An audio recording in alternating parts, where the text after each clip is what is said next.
Good evening, everyone. My wire is open for any late word Washington may have on the latest Nazi claims. Berlin radio claims a U-boat sank our aircraft carrier Ranger. Not a word has come out of Washington regarding it up to half a minute ago.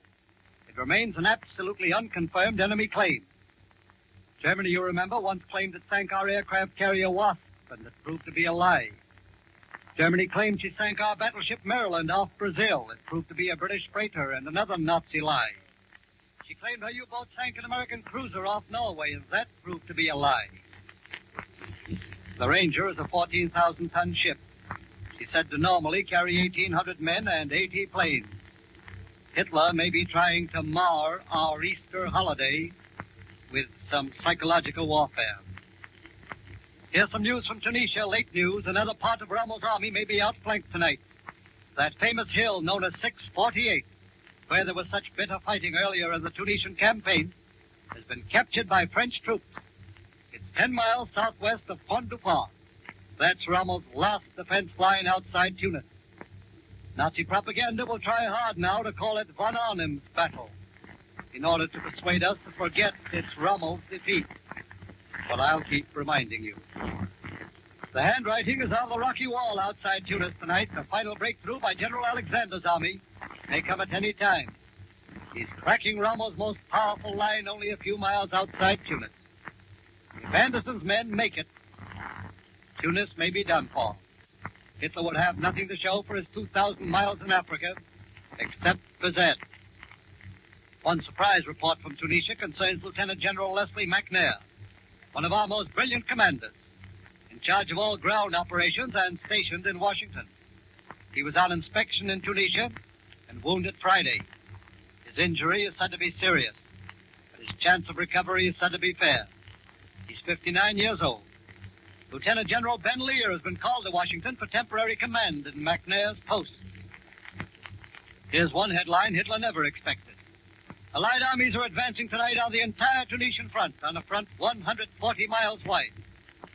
Montgomery's initial advance at Alamein, you remember, was only 5 miles wide.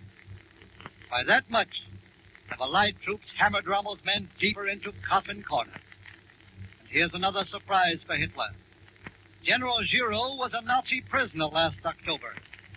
Tonight his army of 60,000 Frenchmen holds every mile of yesterday's 12-mile advance and drives to within 24 miles of Tunis itself. And a little over 200 days ago, General Montgomery fought to hold his last remaining 40 miles to Alexandria. Tonight, Rommel has had to abandon his troops. He's said to be building a new defense line in Sicily. And Montgomery is almost close enough to open his heavy guns on Tunis itself. We've heard a good deal about casualties, ladies and gentlemen, and we shall hear more. We were warned many times to expect heavy casualties in Tunisia. We've had some official figures. Any casualty is heavy for the family to whose home it comes. But our total figure is not considered excessive by any means. Other men coming out of Africa say the full casualties have not been reported. Washington replies all available figures have been given. Any claim to the contrary is said to be based on a misunderstanding. We ought to make desperately sure casualty figures do not become a matter for speculation, rumor, whisper, or contradiction. Surely it's too solemn a matter for that. It was bad enough to have it on such items as rubber, food, or gasoline. Now the matter of shipping losses leaves us puzzled as one government bureau declares firmly, we built more ships than were lost last year. In another bureau, a Senate committee claims we lost more than we built. But add all the raging charge and countercharge on rubber production between Mr. Jeffers and the War Department, you can't help but feel sorry for any man trying to figure it out. We ought to make certain we keep our casualty figures out of any such debate, speculation, rumor, or contradiction. I think we ought to make it a hard and fast rule to confine all discussion of casualties to official figures. I can recall 5 or 6 times when we were warned casualties would be heavy. It seemed to me many a man must have asked himself as he heard it, I wonder why it's being emphasized so much. Are we being conditioned for some bad news? Are the casualties so heavy that we're being prepared for a shock by this constant emphasis and reiteration? I'm sure that was not our purpose. It was simply that Tunisia was far away, Rommel was on the run. Many people were saying it's all over before it was over. Official Washington knew how much hard fighting waited ahead. It was necessary to remind us of it, and emphasis on casualties was our reminder. But when it's overemphasized, when it plays on our nerves night and day, when we get one report in Washington and other reports are brought out by men coming out of Tunisia, why then you get doubt, whisper, rumor, and confusion. I say it was bad enough on rubber and gasoline. Surely we'll keep anything as sacred as casualties out of any field of debate or contradiction or even misunderstanding. Our job is to make war on the enemy's nerves and not our own. Seems to me instead of emphasizing casualties which are yet to come, we ought to emphasize all the care and preparations we've made to keep our casualties as low as possible. We ought to make it plain casualty figures include a great many men who are missing or taken prisoner or wounded. We ought to hear more about all the brilliant work our medical men are doing and how much new scientific knowledge is doing to save life and limb, even after a man has been wounded. Surely we owe that to millions who are holding a long vigil here at home. Yes, there will be casualties. And there will be miracle-like healing and reunion, too. Hitler and Tojo combined failed to cut down New York's Easter parade today. 750,000 persons turned out in what experts call the most colorful Easter parade in Manhattan's history. Tomorrow we'll see the photographs of coming fashions for the ladies. Well, for a man, a face sparkling fresh is all good fashion, isn't it? A man can't possibly ask for a better calling card than a face sparkling fresh.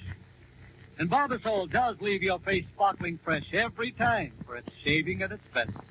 Not just occasionally, but 10 times in 10, 100 times in every 100. Union leaders representing 50,000 men talk of walking out next week unless a new contract is agreed upon. John Lewis is said to be in New York and gives no indication of going before the World Labor Board. And here's a suggestion respectfully offered to congressmen who are home for Easter vacation. Drop in on Mr. X, who lives in your town, Mr. Congressman. You'll recognize his home by the flag in his window, a flag and a star, perhaps two. Ask to meet Mrs. X. Ask her what people are talking about. And she'll probably tell you they're talking about prices, the cost of food. Ask her how she manages, and she'll probably reply, heaven alone knows.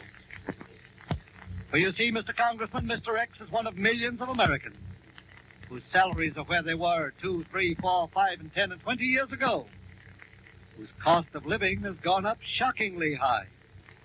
Mr. and Mrs. X and their children, for whom the war has meant only pain and difficulty and a day and night struggle to keep afloat. Mr. and Mrs. X, who've had no wartime wages, no wartime profit. America's forgotten families, forced to give up more and more things every day and just hang grimly on. Mr. Congressman, when you get back to Washington, you'll be asked to vote for a withholding tax to check inflation.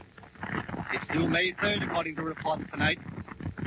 A tax to hold back at least a part of billions of excess dollars people are pouring out in a mad rush to buy things. Can you vote an anti-inflation tax against Mr. X? Are there any excess dollars at his home? Is he helping to cause any inflation? Can he possibly stand a reduction of another penny in his present tight fix, let alone 20%? He'll give you his last dollar for liberty. He gave his boy, he's giving anything and everything his country calls for. His people have been in every front line whenever America calls. How are we going to tax a man against inflation when actually he's so badly deflated by higher living costs he can't possibly get by now? Gentlemen of Congress, are we going to pass a blanket withholding tax? Are we going to deduct 20% of all salaries, treating alike cases where income may have gone up 2 and 3 times as much as it was a year or 2 years ago, and others where it hasn't gone up $1 in years? Homes where a head of lettuce is becoming a rarity, where the common, lowly, everyday vegetables cost enough to be locked in a vault, where meat is only a memory. I heard of a school teacher recently in a small American town who went to a bank to cash her salary check. Can I have it in new money, please, she asked. The teller behind the window smiled. Afraid of germs? Mister, she replied, a germ could never live on what my salary will buy at present prices. Ladies and gentlemen, Marshal Dane. Thank you, Gabriel Heatter. Men, did your face sting or did it sing after your shave this morning? If you weren't completely satisfied, get yourself some famous Barbasol shaving cream.